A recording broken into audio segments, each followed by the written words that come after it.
मित्रों, कभी कभी संघ के लोगों के विषय में बहुत जानकारी न होने के कारण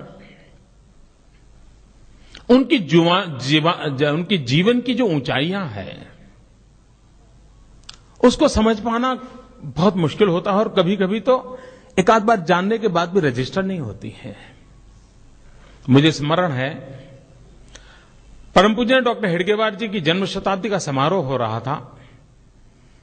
तब जो लोग हमारे वैचारिक विरोधी हैं उन लोगों ने एक बहुत बड़ा अभियान चलाया था और वो लगातार लिखते थे, बोलते थे, सेमिनारों में चर्चा करते थे। देखो ये आरएसएस वाले कैसे लोग हैं, ये डॉक्टर हेडगेवार को कौन जानता था। नागपुर में भी कोई पूछता नहीं था। एक बहुत मामूली आदमी को बहुत बड़ा बना करके शताब्दी मना करके घूम रहे हैं, इस प्रकार की आलोचना होती थी।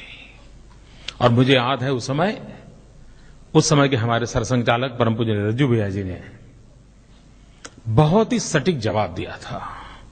उन्होंने कहा कि हमारे आलोचक जो कहते हैं कि डॉक्टर हेडगेवार जी बहुत सामान्य थे, मैं इसका विरोध नहीं करता हूं।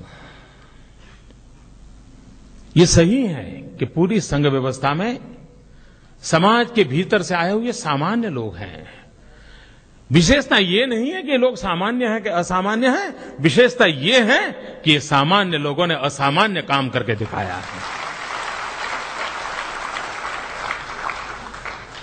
और जिनको सामान्य नजरों से देख सकते हैं ऐसे लोगों ने असामान्य काम किया है। मित्रों, इस सारी किताब को पढ़ने से संघ विषय में जो इतने भ्रम है उन भ्रम का निरसन पढ़ते पढ़ते हो जाएगा। बहुत से ख्याल ऐसे हैं कि संघ यानी ये, संघ यानी वो, संघ यानी दिखना। बहुत सी बातें मैंने इसमें उल्लेख किया है। संघ के लोग यानी मीडियोकर, कोई बड़े प्रभावी लोग नहीं होते। मित्र, इस किताब को पढ़ने से अंदाज आएगा कि अपने आप को खपा देने वाले लोग कितने ऊंचे थे। एक जीवन भर मित्रों,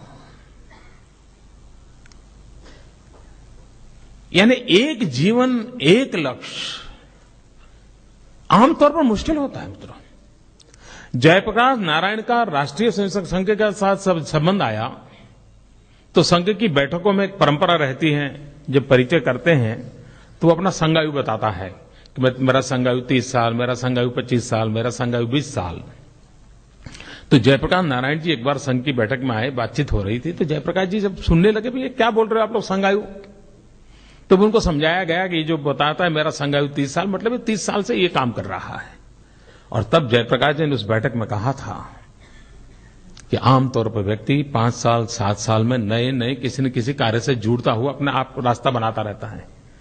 ये बहुत बड़े आनंद का विषय है कि एक ही विचार, एक ही कार्य, एक ही कार्य पद्धति के लिए 30-30 साल तक, 40-40 साल तक लोग खपे रहते हैं। ये अपने आप में एक बहुत बड़ी बात है। मित्रों, यहां जितने जीवन है, और मेरा सौभाग्य रहा है कि परम पूज्य डॉक्टर हेडगेवार जी को छोड़ करके जितने यहां चेहरे आप देख रहे हैं, इन सब की उंगली पकड़ करके चलने का मुझे सौभाग्य मिला है। यहां पर 2 पीढ़ी हैं। मोहनराव जी भागवत हैं, तो पीछे जो एक चित्र है उनके पिताजी मधुकर राव जी भागवत का है। वे गुजरात में प्रांत प्रचारक के नाते काम करते थे। और मैं तो कभी दावा करता हूं कि जितना प्रेम मोहनराव जी को मधुकर जी ने दिया है, उतना ही प्रेम मुझे प्राप्त हुआ है। ऐसे जीवनों के साथ जीने का अवसर मिला। सबका साथ, सबका विकास, सबको जोड़ करके चलने से कैसे परिणाम आते हैं, हमने करके दिखाया है।